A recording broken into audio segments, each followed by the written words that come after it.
wonderful world of being a modern day yogi and what that means and what that's all about. So, today, what I wanted to talk to you about was a common theme that I've been hearing about when it comes to people feeling really sensitive to other people's vibrations and feeling very sensitive to, was walking around the world, being an open channel, and what happens when you meditate a lot, and what happens when you start all of a sudden becoming more sensitive to food, you become more sensitive to other people's emotions. And, for some people, it actually gets to the point where it's very hard for them to even go into a grocery store. So, what I wanted to talk about is how do you handle this? How do you handle, you know, being a modern day yogi, meaning, you've gotten in touch with your spiritual being, your essence, you've gotten in touch with aspects of your soul, and then along with that come also sometimes these little problems that people, you know, suddenly realize, oh my God, I feel more in touch with the divine source.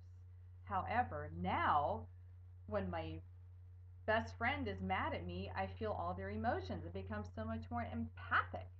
So, how do you handle that? So, what I wanted to talk about is how do you get out of becoming a spiritual victim? This is what I like to call this. It's a whole new level of giving away your energy or allowing people to come in when you don't want them to. Some people would use the terminology of giving away your power, but it's actually just finding you need to find a deeper way of becoming so in touch with your center that no matter what's going on around you, it doesn't matter. You're going to be fine. You'll still be in your center. People can be in a bad mood and you'll be available to uplift them. People will be going through a hard time, and instead of you taking on their emotions and then having to go home and rest, you can actually be the pillar, the strong part in the storm. Um, so how does one accomplish this? And I have to tell you, the good news is it is completely available. The bad news is it's going to take some work, like with anything else. It does take work to stay on a spiritual path because we live in a super consciousness that is actually not necessarily on a conscious spiritual path. Those of us that are in a conscious spiritual path, it takes work to stay there. And if you look at any yogi in history, they all needed to have their time of meditation, their time of yoga, whatever path they chose, in order to stay centered and in order to be able to give. So allow yourself that luxury to know that, okay, I'm evolving on this path. And yet, it also means you probably need to take a little bit more time for yourself on a daily basis to be able to stay centered. So getting back to how do you stay out of the whole trap of becoming a spiritual victim, because now you've actually, really embodied feeling other people's energy. You feel the world, you're centered, you're open, you're empathic, and every now and then you get so many synchronicities. You sit there and you go, oh my God, this is phenomenal. I mean, what dream life am I living? So the tools are things that will, first of all, expand your aura. One wonderful way to explain this is the path of Kundalini Yoga really does a wonderful job of explaining why an expansion in your aura actually really helps you. I mean, I'll leave that up to you to go research, find the Kundalini Yoga teacher, because believe me, I could do a whole hour-long talk on this. Um, but to explain, like, why increasing your aura and actually spreading it out as far as possible, that you like putting your energy in the world actually keeps you more centered rather than building this very strong auric shell around you that nothing can penetrate. That was something I was actually taught in the beginning of my path was, create this big old shell around you that nothing can penetrate. But actually that creates a lot of resistance within yourself and does not allow for the flow of energy. So the main thing you want to do, first of all, is you want to focus on building your aura. And there are several techniques to do this. Now, if you happen to be a yogi, meaning you like the practice of yoga, breath work, meditation, if this resonates with you, there are several Kundalini yoga techniques for that, but there are also simple breath work techniques that you can use.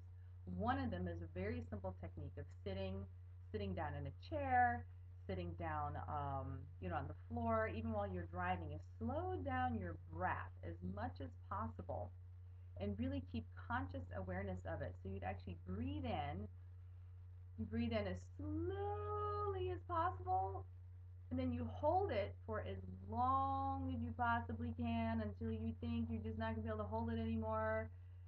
And then you let it out as slowly as possible again. And then you actually hold it out for as long as possible until you think you just can't hold it out anymore. And then hold it out some more. And then you do the whole thing all over again. And do that, try to do that at least for 5 minutes every day, and that will start the process. Other things to do that are very simple techniques are exercise. It actually increases your aura. Any type of physical activity, and especially the dancing, that also really does it with the music. It's like staying physically active, other things that will help you, and meditation. Find a meditation that works for you, that brings you to your still point. Don't do one of these meditations that you feel like, oh, no matter how hard I try, my mind gets louder. Don't do that to yourself, because you're actually just self-sabotaging yourself by doing that. To keep your aura strong, to start down this path of not being so susceptible to everybody else's energy, it's really all about becoming more in touch with your own soul. So, for example, if you know what your passions, your true passions are, so let's say they're music, dancing, let's say they're giving to other people, in a sense of, let's say you head up something like a soup kitchen. If those things really charge you, then you've actually found direct access to your soul, and things like that will also expand your aura. But you have to be very, very careful about what you label as direct access to your soul, because sometimes we think it's direct access to our soul, and it's really just our ego. But how you'll know the difference is how you feel after you engage in that activity. So, for example, for me, it's like I actually really love yoga and meditation. I do it way too much, and I really have to be careful. I keep a balance and stay in this world and get all these real world things done. Aside from that, I also love to play music. I love to write music. I play my guitar. I sing. That charges my aura, and that lights me up. And then dancing as well, because I can feel the music run through me. That's another thing. Those are keys. Those are access to my soul. So if you bring it back full circle, what does it mean? How do you actually increase your aura so you become so much more centered that you don't become susceptible to other people's energies throwing you off balance, but you will still be open enough to help them if they need help? You'll still be present. You'll be 101% available, is by really getting in touch with that piece of yourself that is directly connected to God or source or whatever you want to call it. Now, one of the other things I'm going to do along with this blog is I'm going to put up a few links to some Kundalini Yoga meditations that I know will immediately increase your aura for you. And let me show you one brief one now before I end this session. It's called Ego Eradicator. And by ego, you can think of it simply as meaning the mind that argues with you, the mind that reacts. And if that isn't there, you come to a still point, and then you feel what you really feel. So what it is, it looks like this. You could sit in, I realize the screen isn't this large, so let me show you. You sit in Indian style, crisscross applesauce, whatever you like to call it. It doesn't matter what you label it. Just sit down firmly on the ground, and then you will put your thumbs up in the air at a 60-degree angle, such like this. And I apologize for my screen size here. See if we can back up a little bit. There we go. Put at 60-degree angles. Put your thumbs up in the air as such, 60 degree. You'll close your eyes and do breath of fire, so it looks like this. You go.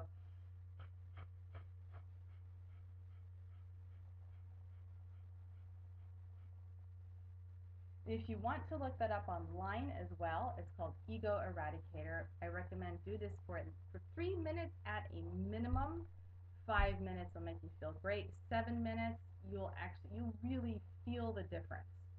So if you wake up every morning, do Ego Eradicator for 5 minutes, I guarantee you will start feeling more and more in touch with your center. You'll start feeling the auric shield around you, not as something that will keep things out, but as something that'll allow them in and allow you to stay on your center. So anyway, I think that was enough information for one day.